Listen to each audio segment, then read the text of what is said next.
Yeah. Yeah, I'll be around. I'll be listening. If I need to jump in, I'll jump He's in. probably going off to watch the NHL All Stars, just do competitions. Yeah. I gotta go now, guys. See you later. Good luck.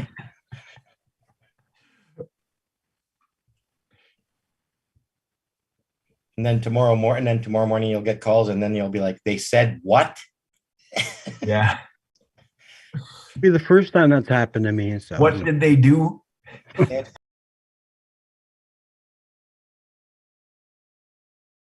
Cut them off. What it doing? Right? Yep. What it doing? Yep. What does that mean? Laughing. Laughing? Okay. Yeah. What it doing series. Bob it doing. Bob it doing. There you go. Bob it doing. All right. That almost sounds Ojibwe, I think. Oh, gibberish. Oh, gibberish. So gibberish. So on the feedback, are we going to get like a delayed audio from the Facebook then, or how's that going to work? Or am I even on Facebook? No, we're just taking this. It's just going to be right on Zoom. Okay. We're just taking the Zoom, and then we're Well, are the people watching going to come right on to Zoom with us? Will they be on here with us watching? I think there's a couple people that are on Zoom right now, but there really not too many people come onto the Zoom to watch. It's more on Facebook. Okay. Well, then we should shut off our Facebook window so the audio doesn't come back. Yeah. No. Okay. Yeah, you definitely don't want your Facebook playing. You're gonna have a delayed chatter with a potential echo. Okay. Yeah, I'll get that weird echo. Yeah. Okay. Shut down. Ready to rock. Ready to run. Yeah, John, if you just want to mention that it's sponsored by KBFT, Bois Forte Tribal Radio, and the Minnesota Arts and Cultural Heritage Fund. Okay, I'm gonna have to write that down. I think we should come in with some classical music. Dun dun dun dun dun dun dun. Brought to you by dun dun dun dun dun dun dun. Minnesota Cultural Arts. Why don't you do that, Chaz? Because I'm not gonna remember all that. Just when we first come in, just say sponsored by whatever, and then I'll come in because I'm not gonna remember all that. All right. Oh. All right, Boujou. Can everybody see me? Better fix my hair here. All right. Wait, I gotta get the Facebook feed. All right. Well, thanks for tuning in tonight for KBFT's brand new series, Bobby Ituin. Bobby Ituin. Okay. It's sponsored by KBFT and the Minnesota Arts and Cultural Heritage Fund. So, yeah, I'm just going to log off here, and I'll let the man of the hour, John, take over. All right, bonjour, miigwech, Chaz. Bonjour, Mr. Magizi Indigenous Cause, Miss Quagami, Weez the guy got in Donjaba, Makwan Indo Dam. Well, actually, that's changed today. I forgot how.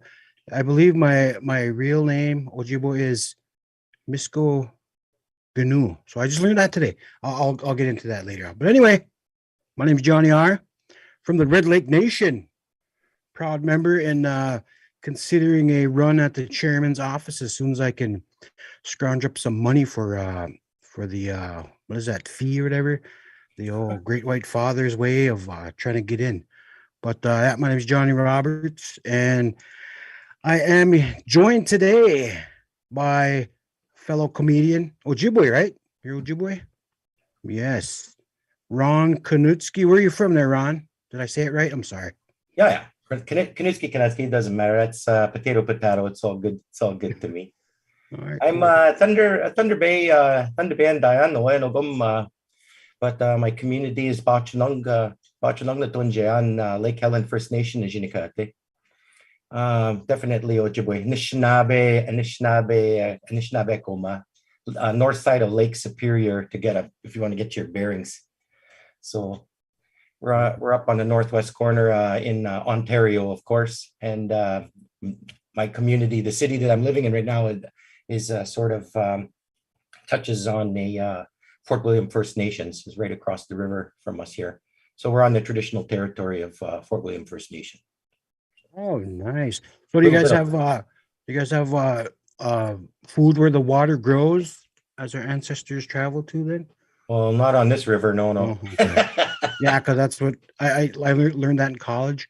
Yeah. Where we used to be East Coasters, but we come this way because the ancestors said to move where the water or food grows on water, and yeah, they never told us how cold it was going to be. If I knew that, I would have recommended staying on the East Coast. But, you think they would have let us go south? Maybe that would have been a good idea. Yeah, at least a little more south. Yeah, we should have went south. That's what I think. Yeah, we were. The other day it was like 41 below zero with the wind chill, and I just happened to look later in the day. I'm like, oh, it's only 12 below zero. It's getting warm. It's like, what? Why would I say so? Why would I be so enthusiastic about saying something like that? Yeah. The only thing I can't understand is before we didn't even talk. I noticed you threw that word in there. That's why I know you're younger than I am. You used the word with the wind chill. When I was growing up, it was cold, warm, and then there was one that just involved a lot of profanity. That was a really bad one. There's basically three ways to talk about the weather. It's like cold, warm, and then a lot of swearing. That meant it was really bad out there. So, that's put on some clothes, that. But there was no such thing as cold back in the old days. That was the thing, is because our grandparents used to say up here, man, there's no such thing as cold weather. It's called poorly prepared people. That's what it was called. You're not dressed for this, right? So you just got to slap more fur on. Just put more fur on and away you go. And I remember that's how my grandparents used to talk about the weather. A lot of expletives, and that sounds a little familiar. But I just wanted to, the thing we're doing here with this Bapa Iduin series is just to get to know other Indigenous comedians. Get the stories that aren't really shared, with the mainstream. So if you want to just go back in your own, go as far as back as you want with your upbringing and then what brought you into comedy, and just share with the people what makes you want to be in the world of comedy. Okay.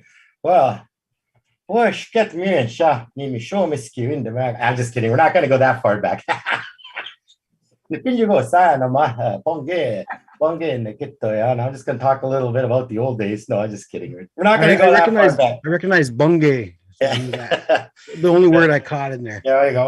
We're going to talk. I was just going to say, I was going to just speak a little bit about the old days there and bring out my medicine bag. And no, we're not going to go that far back. And when Nana Bourgeois walked the earth, he's going to some virtual tobacco there. Yeah. I'll just take the tobacco and I'll have to call in John Two Feathers to do the invocation before we start. Some old guy just comes walking in there, takes the tobacco and takes his hat off, and then about 45 minutes later in the show, after the prayer's done, I'll be able to tell you my story. Once you hear a ho, it's done. Yeah. Or a miigwech. Yeah, we got a miigwech. Right. Can I get a miigwech? And then it's okay. We're done. We're moving on. We can actually do something now. Prayer's over. Yeah. So, where this all sort of came from is my connection to comedy. Like, there was a love for it since I was about 13 years old, and where it really came from is I saw Eddie Murphy. And I watched this on a VHS, and we had to close the blinds and lock the door and everything. And my friend said, "Get in here, I got to show you something." And he kind of turned on this video, and it was Eddie Murphy and basically dropping F-bombs for an hour and some change, right? And I was like, that's what I want to do for the rest of my life. I think I'm a natural. I could do this for a living. So I told my dad, I was 13 years old, and I told my dad, I said, I want to be a comedian. And my dad went, "Oh yeah," which is a universal, I think, a response from any father in North America. It means you're an idiot. I think that's what it stands for. And my dad basically told me this, and he's still alive. God bless him. I don't mean to embarrass him. And I will say the politically correct version of what he told me. He said, son, he said, the only comedians, he said, are Jews, blacks, and Italians. They come from New York, Chicago, and Los Angeles, of which you're none of the above. So you need to think about getting a real job. So that was it for that. It was kind of like, because when my dad spoke, that was the gospel. It was the gospel according to Ron. It's not John, but the gospel according to Ron Sr., not even Ron Jr., but they were really original with me when they gave me my name. They just named me after my dad. I was born, what do you want to name him? Same as me. Thank God my mom didn't have another one. There would have been three of us. It would have been, this is Ron, and Ron, so we're lucky in that respect. I was sort of the last one. So, so that's sort of how it began, but it didn't really flourish. Things never really happened because I got into alcohol and drugs. That sort of swallowed up take a decade off here or there of your life.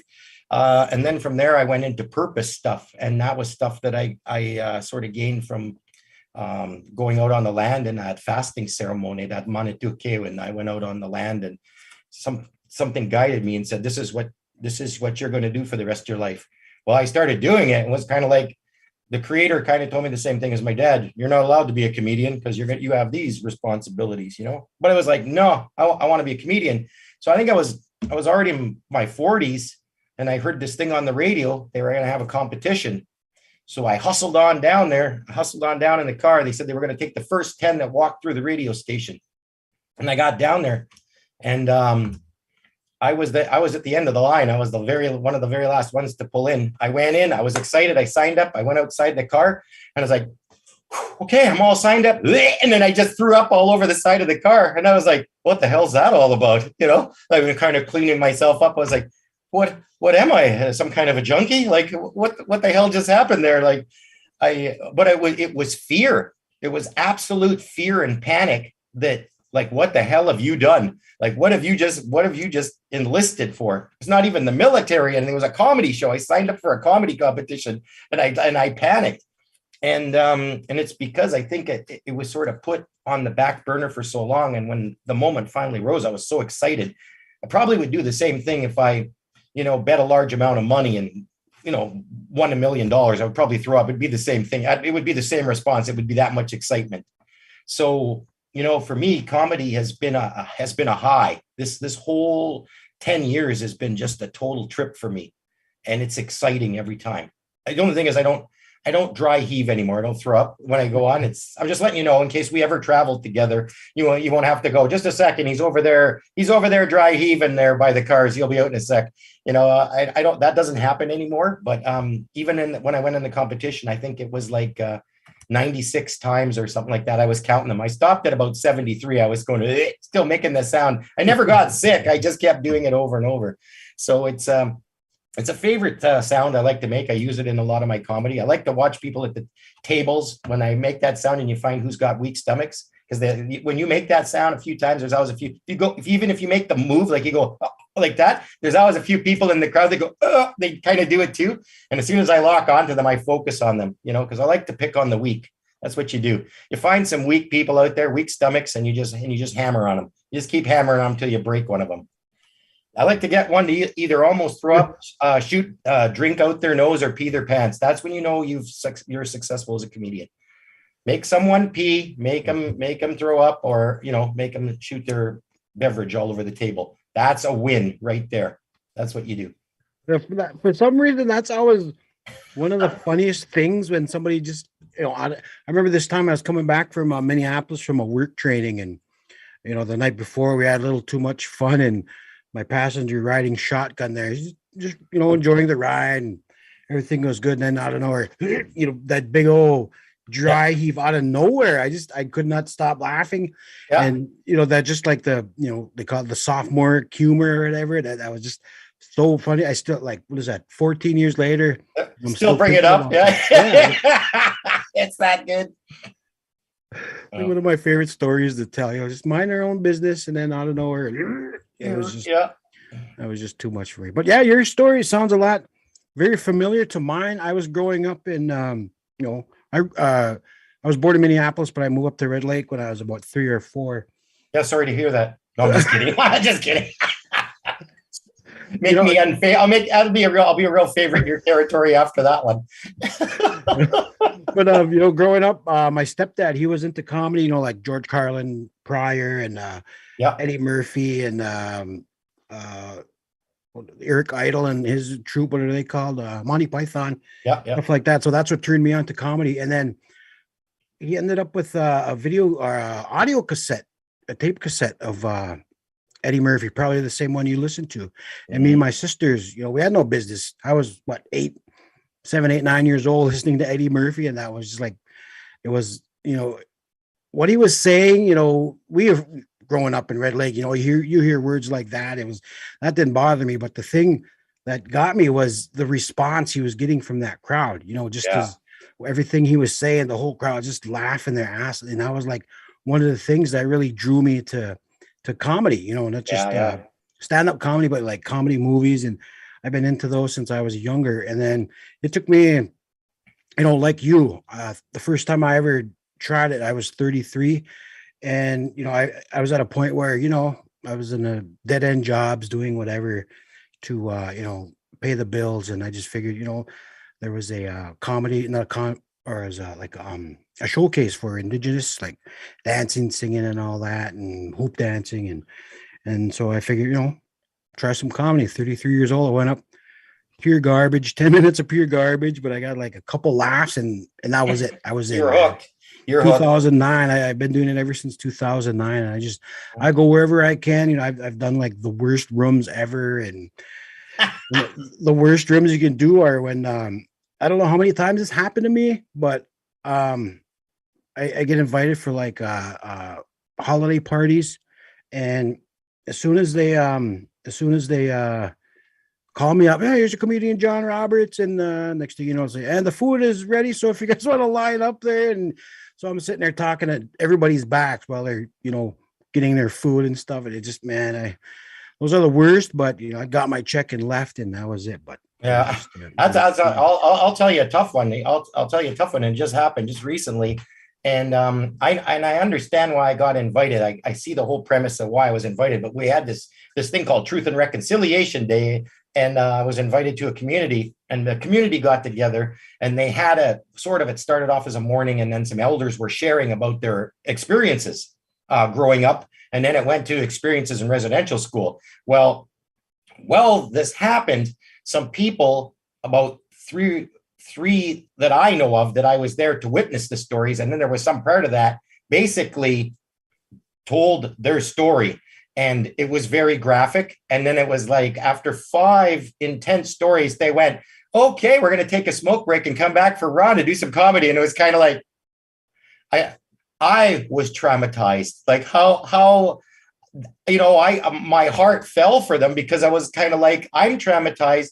They actually live this. And I'm kind of like, now, okay, be funny, make them laugh. I said, what we need to do right now is have a healing ceremony, some prayers, maybe a sweat lodge built in the back. I don't know, but right. And then it's kind of like, then you start thinking about your set list. Is there anything that needs to come off here right now? Is there anything that's like out of bounds, like that I shouldn't talk about? Oh, jokes about elders. Okay, I'll take that off. And it was kind of like, well, I've got a couple animal jokes left. It was like, what am I going to talk about? And it took a little while, to really get going. And I don't think it was them, it was me. It was kind of like, could we at least have a 15-minute debriefing or something, because I'm a little bit emotionally damaged right now. It's kind of like the TikTok guy, emotional damage, just messed right up. But that was a tough one. Another show that I did, John, that was off the wall, when you want to talk about working wild rooms, I did a show at the Mulbert Community Hall. I was told there was going to be 200 people. They had these tables set up with red tablecloths. They had beef on a bun ordered in. It was going to be this big meal. Candles were burning. I'm telling you, it looked like a comedy club. It was beautiful. 9 people, a dog, and a wolf showed up for that. And I'm not kidding you about the wildlife. I actually have contracts. You can ask Chaz. There's a little box they have to check off that says there will be no wolves, bears, wolverines, lynx, and you have to promise me that none of these things are going to show up. They left the hall door open. It was the middle of winter. A large husky walked in, followed by a wolf. And this elder is sitting there. And I said, holy, that's a big dog, I said. And she goes, that's not a dog, it's a wolf. And I said, a what? Wolf. What?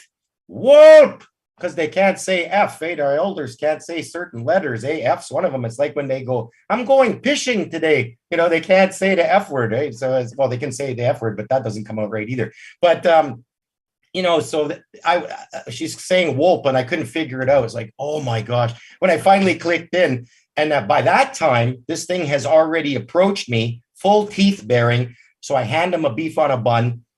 He takes the bun, takes that beef, heads out the door. I went and closed the door. I said, next time when you want to cool the building down, maybe we could just turn the thermostat down a bit instead of having to open up the door and let the wildlife in from the bush. How about that, folks? How about that? And so I'm telling you, I totally relate to what you're saying, but I think when you talk to any Anishinaabe comedian or any First Nation comedian, you're going to find they've got stories that other comedians don't have.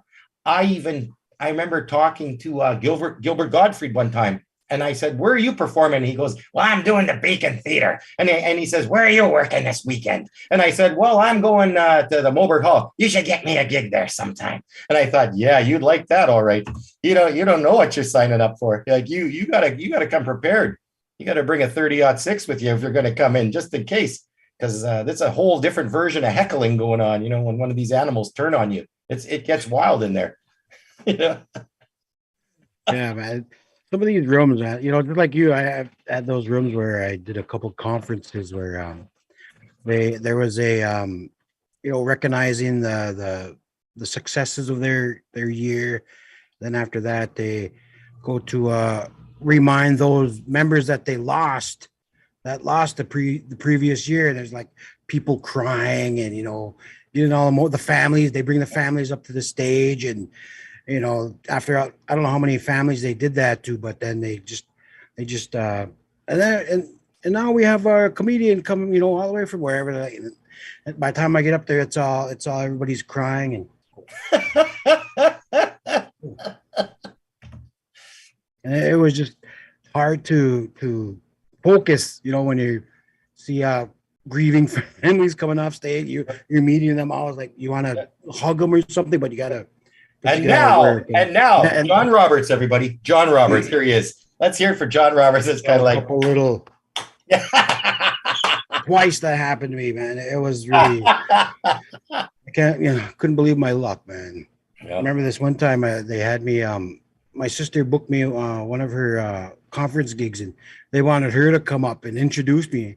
For some reason, she almost started crying. I don't know what she's not a public speaker, but they wanted her to bring me up, and I had to save her. I walked right up. You better go in the back if you're gonna cry, because people talk when their voices crack and they're not used to speaking in public. And I felt bad for her, but nothing like bringing you in with full confidence, eh? Yeah. It's man.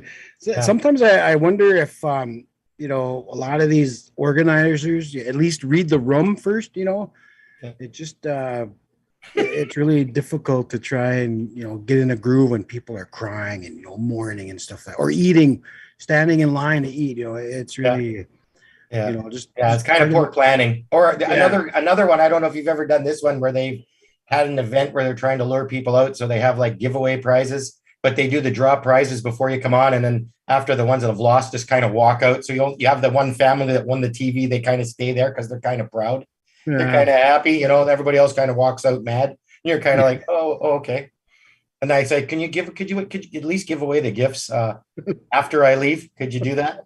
I remember I did one where they're giving out like Christmas bonuses or something there, and everybody got their check and they were gone. I was like, there's like 4 people left, 5 people. Like, I did my set and I walked out like a professional, man, and just did what I had to do. It got out, but it's tough for I don't know if it just. I suppose it is indigenous comedians, because we're all like a lot of the mainstream, like they don't want to give us a chance. So I remember reading about one of my peers, one of the pretty successful peers. She tried to get in with like I forgot which one it was, but told her that your stuff doesn't, it won't go with the mainstream. Even though we have so much fun on stage, our energy comes out when we're on stage. Yeah. It doesn't matter if we're indigenous or what, but the people are relating to it. That's the main thing. But it's like the mainstream ones are just thinking about the money, the business aspect about it. It's just if they give us like give us that shot, give us, continue to bring us out, we're gonna build up a audience that way. But it seems like we can't really get our foot in the door. Well, I've got, like, for me myself, how I've had to adapt is I have to have material for different rooms. So I've played farming communities of Minnesota. So you got to dig out your Mennonite material. You know what I'm saying? Like it's all of a sudden you got to do a drastic shift. So I think I've been very fortunate in my ability to do that. And that's not to brag, it's just being able to be flexible with audiences versus if I'm going to do a room full of elders. Well, I'm not going to do a room full of elders, but you know what I'm saying? I'm going to do a show for a room full of that might have come out wrong. Probably shouldn't have said that on live radio here. Too late. But Too late. It's on the internet. But basically, it's being able to shift and read your audience, and that's always been tough. Just in the role that we play, I've had people say, "Come out, we want you to do an adult show," and there's 18 kids running around between the ages of 5 and 10. I'm kind of like, "Yeah, that's not going to happen." We're not going to do that. So sometimes I have to make the adjustment on the fly. I go out and I have an idea what I'm going to do, and you walk out there, yeah, we're not going to do that. It's about looking at that audience and reading them. But I know what you were talking about, getting that chance. And one of the things that I'll say publicly anywhere is I've seen what some of these comedy clubs do, some of the bigger ones in particular, how they make the money and the performer gets nickels for the first 8 to 10 years of their life. Why I did not respond to that. I won a comedy competition here, and then I called I called a major comedy club here in North America. The guy basically said, "Yeah, you can come down here. We'll give you 5 minutes for $25." I was like, "What?" And he goes, I said, "I live in Thunder Bay, man." I said, "That doesn't even cover my taxi cab from the airport." He goes, "Well, you know what?" He goes, "I got guys lined up out the door, just like you." And I said, "No, not like me." I said, "Because I'm not a fool. I'm not going to come down there and work for peanuts like a monkey at a music box." I said, "Forget it." I said, "You can go ahead and do that system that you're working." So what I did is I just created my own branding, and I advertised and started. I basically dropped what I call dropping the penny in the pond and just rippled out in 4 directions. I've been frustrated. Sometimes I've thought to myself, maybe I should have lined up like everybody else and just went behind everyone and but you know what? I'm proud of the way I did it. I've had other big name guys see me that I finally perform with, and they'll tell me, "You're a mover and a pusher, man. You just keep doing what you're doing." He said, "You're doing great just the way you are. The fact that you did this on your own," he says, "because a lot of the guys don't." So I feel happy with myself, but I have gotten down sometimes. It's like, how come I can't get a leg up and all that? But it's you put into it what you want, and if you get creative, you can build things. And I'll tell you right now, John, what we're doing right now, me and you connecting, we're going to build something together, and I know that. And that's the thing about sticking together, because we have a number of people too that are out there that don't work within the sandbox with their own, and to each his own, but there's been a lot of dirty play in the sandbox by people within our own culture, and that's brutal. That's really brutal. Hey, I just want to chime in here. Hey, Chad. That we're talking about comedy shows, but I found Ron on the internet. I was just doing some searching, comedians in Minnesota, and his name came up, native comedian, and I think I hit him up on that site, and then all of a sudden I get a phone call from him, and then he's like, yeah, he's like, I never heard of him. And I gave him a chance. I brought him up to Net Lake, and man, that was the funniest show I've ever been to. And I'm not even saying that because he's here. That is, I laughed nonstop for 1 hour straight. Yeah, I appreciate, and you know what, Chaz, I love you for that, that connection, and that's how my connections have always been. It's been this sort of this natural, just building blocks kind of things, and I go from community to community, because I come in your community and the next door neighboring community hears, then they call, and so on and so forth. It's not like this big boom where I take off and I get tons of tours. It's not like a Sam Kinison. He does one showcase and then he's just famous around the world. It's one community at a time. I make friends, one community at a time. When I meet John, and I know me and John are going to do something. I already know we will, because this is how it happens in Ojibwe country. It's one one connection at a time, and as the more that our people do that kind of stuff, it's just going to get stronger and stronger. We got to stick together. Other cultural communities, that's what they've done. You look at comedy, the Jewish community has done the same thing. They pulled together. At one time, it was predominantly Jewish comedians, and when community pulls together and they help one another, it takes off. And it's all serious on here all of a sudden. We're supposed to be on here being funny and everything. It was like, we're just talking about serious, and let's talk about colonization now. I was just kidding. Depress everybody now with it was just sitting all sad. Residential homes. Yeah, at that show up in Bois Forte in Net Lake that we did with Ron, everybody there just had a great time, and I had so many compliments, like Brown was so funny, and I never heard jokes like that. And yeah, he is a one of a kind. And I'm not just saying that, any promoter out there, you got to take a look at Ron. You got to give him a chance, give him a job.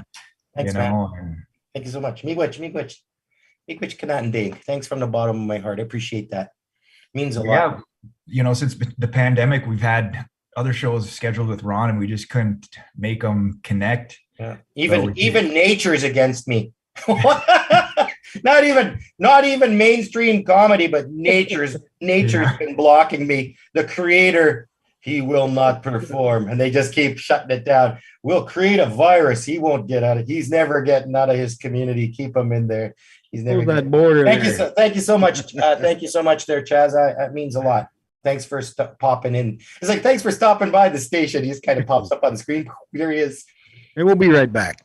We'll be. Oh yeah, it's time for a shot of. I don't know if you guys still drink this down there in the States. This is Tang. You guys drink Tang down there? I started drinking this right when I was small, because the astronauts, apparently when they went to the moon, Neil Armstrong and Buzz Aldrin, they drank Tang. Now, I think Tang is a Chinese word for diabetes, pretty much. I'm pretty sure, because man, I drink this stuff and I need metformin like right after. I just got to bump a shot like right away, because I'm just like jittering and shaky, and I don't make it welfare style either. Like, I don't, the colored water, like some Anishinaabe moms, they make that colored water. It's like half a scoop to a full jug of water, and you can pretty much see through it. Like, look at this. You can hold up a spoon in mine. That's how much sugar I got in here, man. Like, I'm just looking at that. Fired up. This is basically what you use to make screwdrivers. It doesn't have any vodka in it. This is just the screwdriver. I think that's what kills you, is the sugar. It's just the mix that knocks you down. Virgin screwdriver. Virgin screwdrivers tonight here at the KBFT radio show. Virgin screwdrivers are flowing on the KBFT. Bop It to Win series. Bop It to Win series. You gotta keep saying that. That's important. Make sure you to Win series. You gotta put it out there. Yeah, I like what you're talking about. The communities, the indigenous comedy community sticking together, and I'm seeing that a lot. I've worked with a lot of awesome, just they're not just good comedians, but they're also like really good people. You see, like, in the mainstream comedians, how the sexist and racist and all that stuff. Stories coming up, like Louis C.K. and Bill Cosby and stuff like that. And the ones that I worked with, I've never seen any, nothing inappropriate, just real respectful. We're not Yeah, really out there backstabbing. We're not trying to step over somebody to get somewhere. yeah, yeah, yeah. It's all face to face. We tell them what we think in it. We just build off that. That community is like really, really Mhm. strong out there. I think a lot of other like other, I suppose, other communities, like the big city areas, see what we do, how we work together, and that's one of the things, because it's like dog eat dog out in the mainstream Oh comedy yeah, world. yeah, Yeah, yeah, it's yeah, just yeah. Well, it's just really, there's a lot of people out there, right? Trying to get a piece of the pie. And I've seen it happen in our circle too. Like I see some people that are very envious and jealous.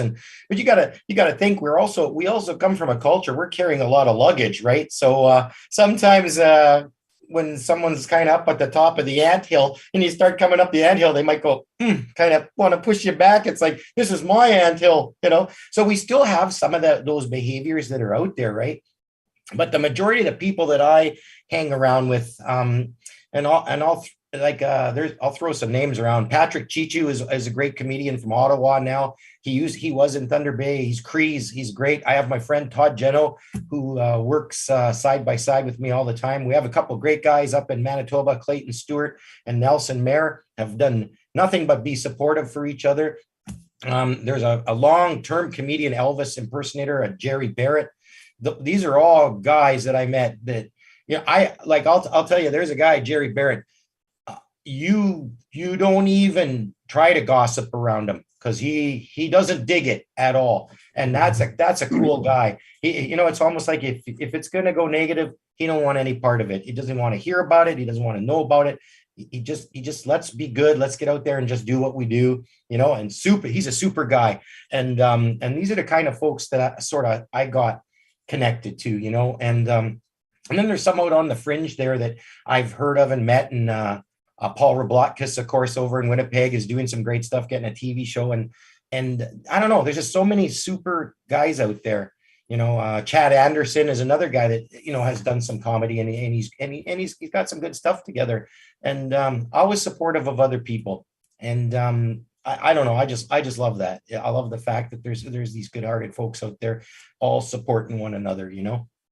what I like about we see a lot of support for the indigenous artists up in Canada. They got a whole channel dedicated to that, and it's really something that we're missing down here. Because I don't know if it's the government really puts a lot of money into the indigenous artists where they can build their own channels and get their own, pretty much inspiring like all the future generations of young artists to come up. And I see a lot of that. Seems like that's where a lot of my favorite shows are from, is Canada, like Blackstone and what is that? I can't remember the other one, but we have FNX. I was watching it's a casino one with Eric Schweig and I think it's like Cash Out. It was like years ago, but I catch myself watching that. Yeah.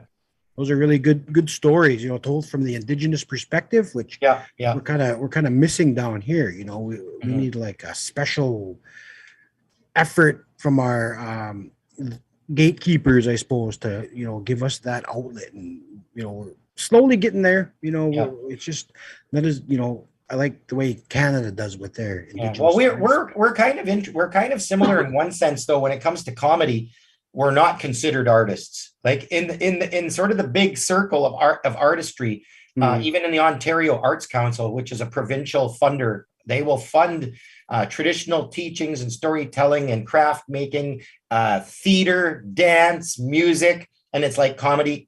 You don't get nothing there. There's nothing. It's not really considered an art form.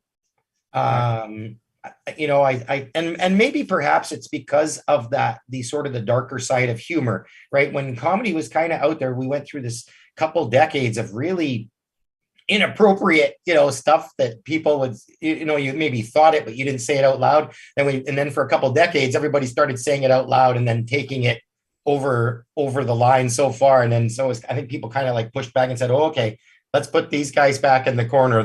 That's a little too far. So I think comedy kind of got kicked to the curb for the longest time. I know right now there's even a comedy association starting up here in Canada, and it's based out of Ontario, and they're trying to stand up for comedic rights, so they can start setting levels of pay and things like that because of the mistreatment of comedians. So speaking of that, I don't think I paid my membership dues. I better look into that. I thought with the money I donated to help starving comedians there for the last 2 years during the pandemic, I thought I would have got like a free pass or some free tickets or something. But no, it's almost like the 2 years was okay. Send more money. I was like, come on, man. I helped somebody out, didn't I? Like, send me a free membership. No deal. But I got to get part of that. I don't sometimes congregate that well. Like, I don't like joining associations or belonging to things. I never have. I don't even belong to the Medewan, right? I don't do anything. I don't congregate. I don't go to church. I don't go when I start seeing people group up, I'm kind of like, oh, I don't know. I kind of go the other way and just stand on the outside and watch, unless it's a rock concert. Then I go to the front of I want to exercise my rights with my ticket and go right to the front row because, I paid big money. I want to see these. I hate going to a concert and standing up, in the bleachers and just seeing little stick men running around. It's like, I could have watched this on TV. It would have been better. So I'd sooner go to the front row. Other than that, I'm sitting here in front of the computer with my Tang, getting all fired up, drinking screwdriver mix, I'm going to run that joke all night. We're talking about screwdriver mix all night. To it, yeah. When I'm done, you're going to get off and go, what the hell's open so I can get some screwdriver mix? You're going to be thinking about it. You're going to like, where can a guy get screwdriver mix at this time? Put that on my. You're going to have to hammer on down to Bemidji. I got to get some screwdriver mix.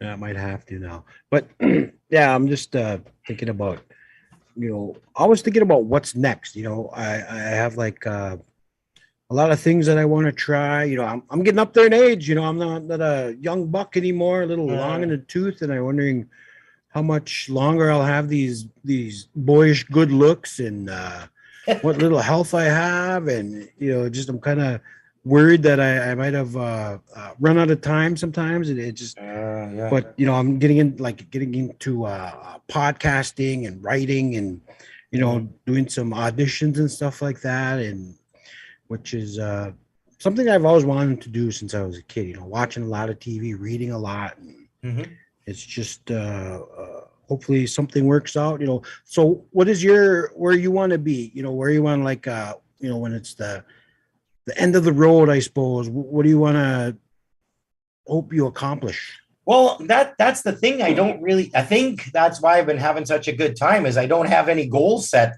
I'm just nomadic. I'm just free flowing. For me, it's never been about going up per se, where for some people it is. It's like I have to attain these steps. I don't worry about I have to get on this TV show. I have to perform on this stage. All I do is I go forward, right? And I get excited about that. So when I went to Bois, Forte, for example, and I performed in that lake, I was excited. When I go to Hinckley Casino and I perform, I get excited. I did a show for the Minnesota Chamber of Commerce this year at the Shakopee. I was excited, and it's because I'm just moving forward. It's not a going up. It's just going out, right? And meeting people in every direction. It doesn't matter if I go to Minnesota or I go to Northern Ontario to Moose Factory, where they make mooses, by the way. I didn't know if you knew that. They call this place Moose Factory. I'm like, why? They've got these giant buildings and they just churn out moose and they send them in all direct. No, they don't do that. You just send some down this way. We're running. You missed a shipment or two. Yeah, we got to put them in order. Yeah, you're going to need some. Put their website up here, Chaz, somewhere. Yeah, Moose Factory. Yeah, we can't even hunt moose if we see them here. So. Yeah, I believe it. Yeah, well, yeah, you need some. I think some of them were in America, but poor health care, so they came to Canada. That is bad. I'm going back. They're like, let's get out of here. Yeah, we're moving north. Up with this stuff. So wherever I go, it doesn't matter. You know what I mean? Like I'm happy doing what I'm doing. And I've only had a few times, I think, where I've been doing a show where I thought, what the hell am I doing here? Like, what was I thinking? But it's okay. And I thought, something happened. Some people laughed and they had a good time. Maybe someone was there that wasn't feeling the best, and I made them laugh. I'm here for that person. That's what it is. It's not about how big the crowds are, what facility or building I am. And I think when I first started, that was the thing. It was like, initially when I first did it, I won a comedy show, and it's like, okay, now I got to go to Yuck Yucks in the Comedy Store. And I was like, no, I don't need to go to the Comedy Store to be funny. I am funny. I don't need to go down there to prove it in California or anywhere else, and to drive all that way just to do the same thing I can do across the road here. I'm just going to do it over here, and eventually if the truck goes that far, or not even a truck, I gave that to my son, but if the minivan makes it that far, if the soccer mom van makes it to Los Angeles and I perform there, but I'm not going to drive down there for open mic. One of the things I don't do, John, I don't do open mics. I don't believe in them. And that's, to me, is part of the system of, let's get these guys to perform for free. That's to me that, and then some, I've had comedians argue with me, and some big name guys have said to me, that's where you go to get your practice. And I said, if you have to practice, you're not funny. And I tell that to people all the time. If you have to get up there and try to see if it's funny, then you got a serious problem. I said, have you ever seen guys in construction go out and hammer nails for fun? No, they can hammer nails. They're good at it. So that when they go to work to pick up the hammer and they hammer nails, don't go and say, I'm going to warm up on some boards here. No, because you're wasting your time. There, and that's my philosophy. You either got it or you don't, right? And when you see someone that's a natural, they got it. And maybe, I've watched some of the legends, you might say, that, and when you saw their first tape and they're on stage, you're going, oh man, that was pretty rough the first time you seen them. But when you've seen a guy that's been standing up there for 20 some years, they got it. They don't need any practice. They've built it up to what it is, right? But their first ones were a little shaky sometimes, sure, but that's part of it, right? And you get it with just getting up there more. But to go up there and do it for free, and just not for me, man. I'm not doing that. Then to me, it's not comedy career. It's not comedy business. It's comedy hobby. I'm a hobbyist at best if I'm standing up there, especially on a Tuesday night, trying to do jokes in front of other people who think they're funny and half of them aren't. You're up there, and then they're sitting there looking at you, not laughing at your material. And they're just trying to be cool, right? Because they're trying to be cool comedians and not laugh at your stuff because only their stuff is funny. I don't congregate well. That's just not my night, And I've gone to a couple of them, and it's been 2 hours of my life lost, pretty much. I've gone to ones in Winnipeg, that is the open mic capital of the world. I remember they had 20 some rooms running.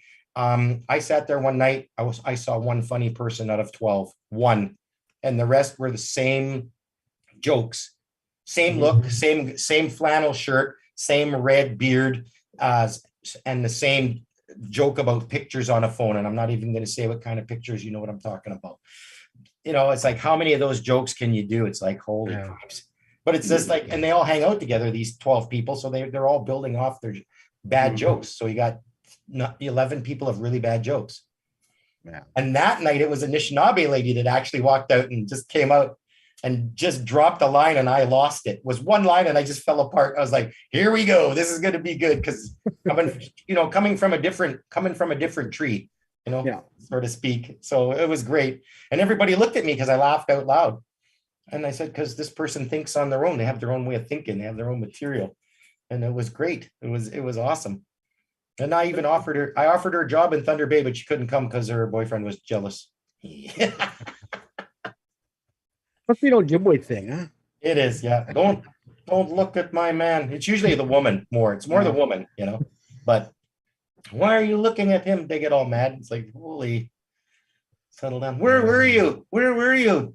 I've been gone 20 minutes.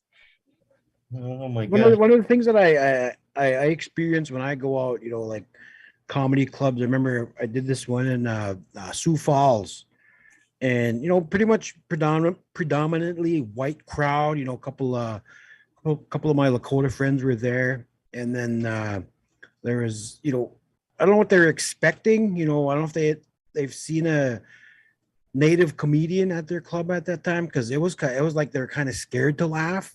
Yeah, And yeah, I didn't care. I was young, I was dumb. I just kept going, blasting whatever it was, and it just like not I don't intentionally do dirty material. I just go with whatever I'm thinking at the time, and it just I was having fun, and the crowd was kind of I should realize is he okay? You know, like seeing if they wondering if I was having a meltdown on stage or something. That's what it felt like. But uh, I don't know. I come off, and a couple of black guys. They said they were in the back. They were laughing their asses off, and they said, "I've never, never seen like anything like that. A native comedian just talking, whatever." And it was that was worth it right there, man. Because I yeah, had fun on stage, and then I could yeah, see the crowd not really feel it. And then after I come off, a couple guys that just never seen. I had so much fun hearing me say whatever I said, but that's pretty much what it is for me. Getting out there, getting that reaction, not always a big laugh, but the reaction, it yeah, could be like a groan or yeah, just like, oh, you like that, get somebody mad, just yeah, that yeah, reaction, if the laughs come, that's pretty cool too. But it just, you want to have people on their toes thinking, yeah, yeah. keep them engaged. That's what it's. I have so much fun doing that. I do that on Facebook all the time. I don't. For some reason, a lot of my comedy doesn't transfer from a Facebook post to the stage, because I've made that mistake so many times, and it kills on Facebook, and I try to do it on stage, and crickets, man. It's like, Yeah. Well, what is Todd, it? it's kind of funny because Todd and I are actually working on it. We do a thing where we just get together and we eat in a car. It started during the pandemic. It's called Two Fat Guys in a Kia. We just sit in there and we eat fast food, and we just turn the Facebook Live on and just talk about topics of whatever comes up. And sometimes it's totally off the wall. But I said we should actually take this on stage. So we had a guy that was actually going to carve us a shape of a vehicle and actually see if we could do it as a stage production. And I think it would still work, because it's the idea of whatever themes we bring on. I don't think I'd want to go up there and sort of Cheech and Chong it like they first did, and they just kind of just winged it, right? And it was a total success from the get-go. But I think if we plan our topics a little bit and come out and just drive some stuff home, I know it'll be good. I think it'll work well. Kind of just feed off each other, right? I think it's going to be something that's good, but because we have tons of people tune in all the time and watch these. We usually get about 500 views, on average a show, maybe more. Okay. And I think some of them have been a lot bigger, but it's just us being goofy. We just get on there and talk goofy, and during the pandemic, people really needed it, because we've watched everything on Netflix. It's like, do I watch Bill Burr again for the 18th time? Or, hey, there's two fat guys are on TV in a Kia. You want to watch that? I don't know what they're going to say, and then they'll tune in, and then they can talk to us too as well, right? So it's almost therapeutic, because they're all sitting at home alone, so people can write to us and we conversate with them when we can see the messages.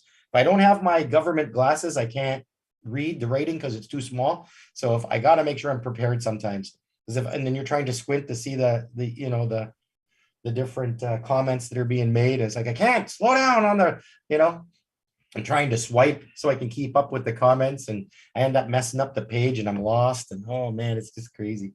Now that's the thing about getting old, man. You gotta make adjustments, because I was trying to look for my bifocal glasses. I can't find them, so I'm kind of struggling to see what I'm seeing in front of me here. Yeah, no, I know that I could see the squint. I've seen the squint going on, and I was wondering, maybe he's got glasses, but he's gonna need a new set. They're not of strength anymore.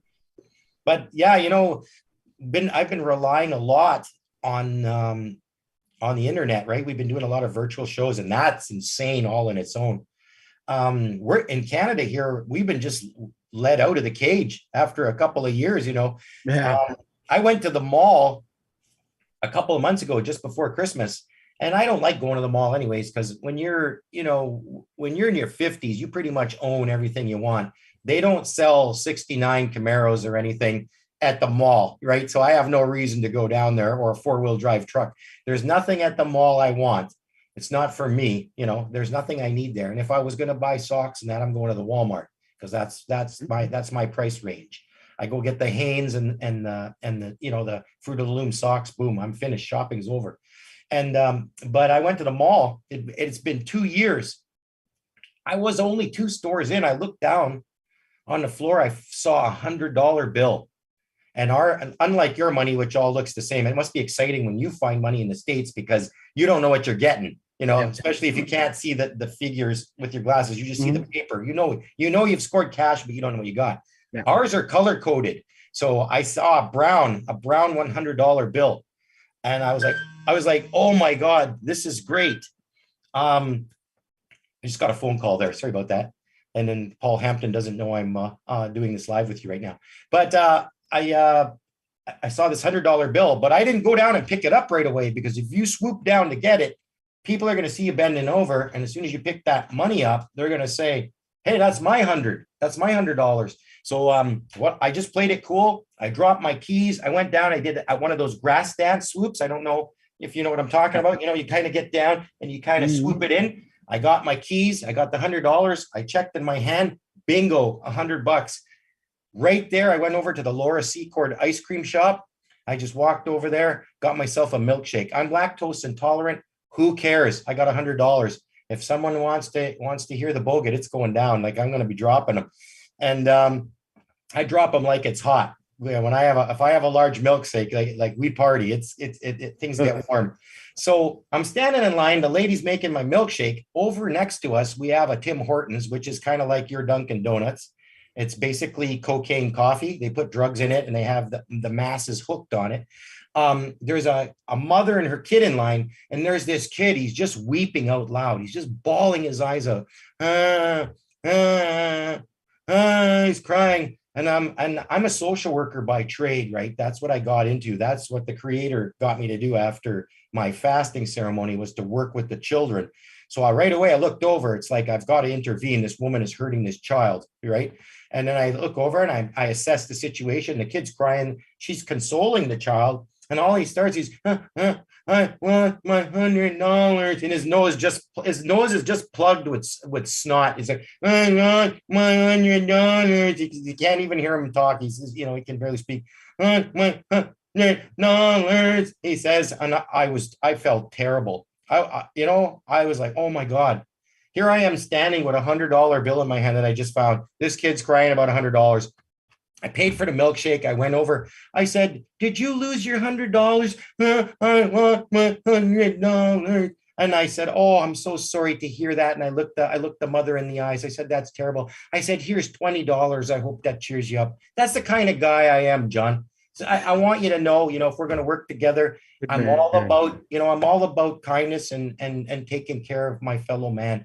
And to see that kid hurting, I just gave him, I give him $20. Very honorable of you. Thank you. No. If a kid has $100, his mom's gonna give him another $100. So you know what? Really, what I want in my comedy mind is what I wanted to say was, what the hell were you thinking? You don't give a kid $100. Kids don't even, they'll lose their iPhones if you don't tape it to them. What the heck are you thinking? You take a 20, you cut it into 4 5s, you let him hold 5, he drops 5, you give him another 5. You don't give him $100. You know what? Parenting. Good. What I did there was called teaching them a lesson. I think that's what you call it. That's the elder coming out in me. I'm teaching them how to be more responsible, So I give him $20, which all he really needs anyways, He's going to buy some donuts. That's $7, maybe tops. He's going to get some change. Good enough. There you go. I just wanted to let you know how I roll. That's how I roll, man. Teaching the youth, man. Yeah. All right. I think we're at an hour now. So I just want to thank you for coming on there, Ron. It was an honor to meet you and get to know your story. And I hope we can work together soon. We'll put something together, with a USA Canadian type thing, and maybe a tag team or somewhere. And we can play a feast line somewhere while they're lining up for food. Yes. Yeah. And we'll just watch their backs together. Me and you will just stand there and do jokes as make fun of them. As they get their food. As they get their food. Or you could come up to Canada and perform for a lynx and a fox or something. I would love to. Opportunities are endless up I here. would love to. Yeah. Yeah. Weight 245, kind of broad at the shoulder and narrow at the hip. And Oh, there it every is. That must be the close. Yeah, that must be the closing number. All right, John. All right. It was a Chad, pleasure.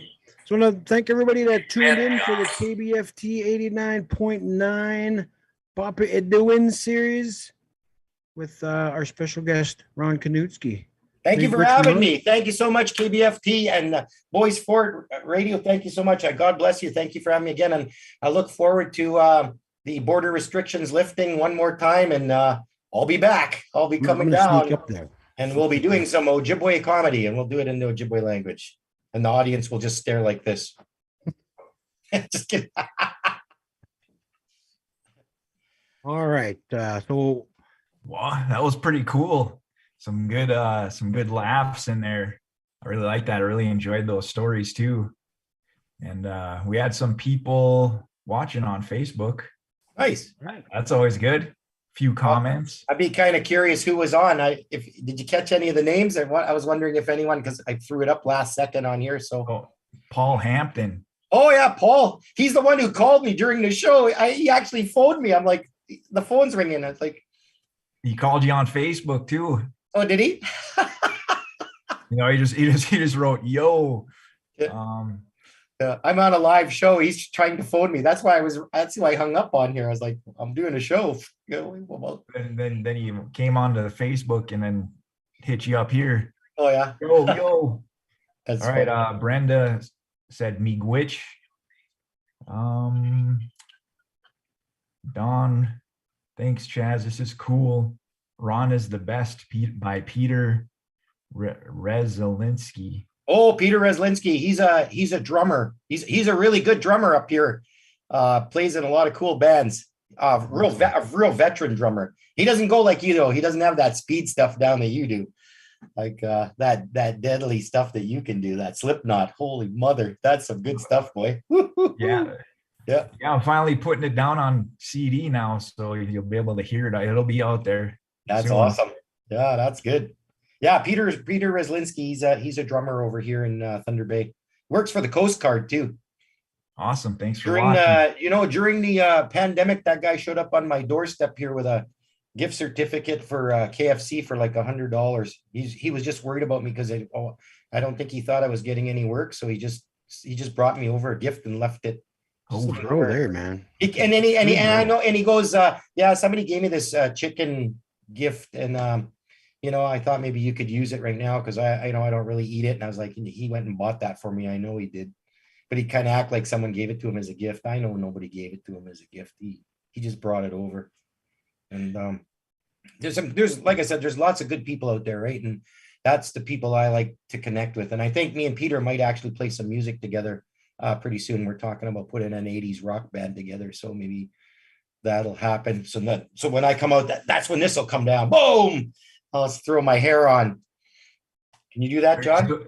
No, you can't. Let's see John do that. No. He's got his headphones on. Got his headphones and his hip hop hat on. That's it. That's all he's got. He's got no hair. You gotta have your movie hair. That's what you call your movie hair. The only part is you have to use too much tanning equipment to get a First Nations job. Like I can't play an Indian in a show, so I can play the guy that works at the fort. I can play like the Frenchman usually. I can get the job as a Frenchman. The trapper. I can do the trapper in the movie, but I can't play Trapper. Yeah, that's why I wasn't in Thunderheart or anything. It wasn't dark enough. And they didn't need a green-eyed Indian. They only needed the girl, so I didn't get any parts there. So Well, it was awesome seeing you again, Ron. And, it was a blast. Thank you. Thanks for the opportunity. It's been people like yourself that just keep the lights on here, keep me going, and I did make it down to the States. That's why I called you there. I was like, I'm coming through. I got a window of opportunity, and I went down and did a show at Shakopee, which was big, and all the communities were there. It was the Minnesota Chamber, so every res was there. The only ones that didn't stay for my show was the Shakopee Indians. They had the front table and they left. and all the rest of the tribes were there. So then I thought, who cares? I'm here for the Ojibwe people anyways. Yeah. So I was like, that's who I'm here to impress. I said, hey, I was like, who left this big empty table? Oh, the people that own this place. That's who left. They stayed for the dinner and left. And even the billionaire that was sponsoring it stayed for the show. His wife and family and the governor was there, but the Shakopee Indians all just got up. They just left after the meal. Said, big shots. So where can we find you, Ron? If we want to book you, or if anybody out there in internet land wants to find you, wants to book you. Well, yeah, I'm on Facebook, and Facebook is the easiest way to find me. I have my own website, www.ronkanutski.com. I didn't even know we were on live. I thought we were done at this point, but I didn't even know we were still going. But that's okay. I thought we were finished. I thought we were just visiting together, but that's okay. That's where you get a hold of me, as at www.ronkanutski.com. That's the easiest way to score me down. And how about you, Johnny? Where can we find you for bookings and all that? My email is johnnyarcomedy@gmail, JONNYR comedy@gmail. I'm on Twitter, Instagram, and Facebook is at the Johnny R. Or you can find my wife. She's somewhere around here. So she's down at the Walmart. She takes 95% of what I earn, so gets me a lot of good gigs. So you do any Walmart bookings? You're just at Walmart and they just book you while you're shopping? Yeah. Pretty much. Yeah. A regular occurrence. Right, guys. This was awesome. This is our first show of the series, so we're gonna get a nice radio segment out of it, and we're looking forward to hearing more from Ron. And I'm sure Paul and Peter are still here. So since I know I'm talking to them now, hey guys, if they're still watching, forget the phone. Let's just talk here. Talk live. Call in. Yeah, I'll probably will later. Anyways, I'll be visiting with them all on Facebook Messenger here shortly. Yeah, I thought we were already off the air, and here I am talking about his kindness and him getting me a gift certificate. And well, I guess now they're feeling they know the heartful things that I say behind closed doors, because I just said it live on the air, so everybody knows. You might just get another $100 gift certificate. I'm actually doing pretty good right now. You know, I got enough money where we got the lights on and things are happening. So. All right. Yeah, I just wanted to hop on. This event is sponsored by KBFT 89.9 FM Bois Forte Tribal Community Radio. Check us out at www.kbft.org. And also it's sponsored by the Minnesota Arts and Cultural Heritage Fund. And I just, again, want to say good night. And, thanks to our comedians here, our host, Johnny R., and our guest comedian, Ron Kanutski. What? All right, guys, it was awesome.